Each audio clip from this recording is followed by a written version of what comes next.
প্রথম দুই ওভারে মাত্র ৮ রান দিয়ে প্রতিপক্ষের দুই ওপেনারকে বিদায় করলেন তাসকিন আহমেদ। আইএল টি-20 লিগে আরও একবার বোলিং নৈপুণ্য দেখালেন ঢাকা এক্সপ্রেস। এদিন তার দল শারজাহ ওয়ারিয়র্স মুখোমুখি হয় শক্তিশালী আবু ধাবি নাইট রাইডার্সের। সেখানে তাসকিনের বোলিং তোপে পড়ে অল্পতেই গুটিয়ে যায় প্রতিপক্ষের ব্যাটিং অর্ডার।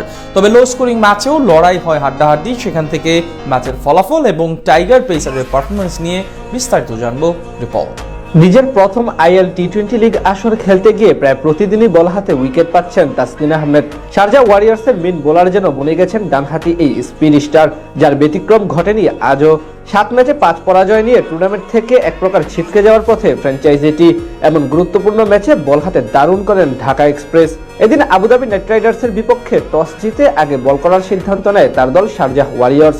বিপরীতে প্রথমে ব্যাট করতে নেমে শুরুতেই তাসকিনের তোপে পড়েন ফিল সল্ট। প্রথম 3 বল ডট দিয়ে একটি 4 হজম করলেও ষষ্ঠ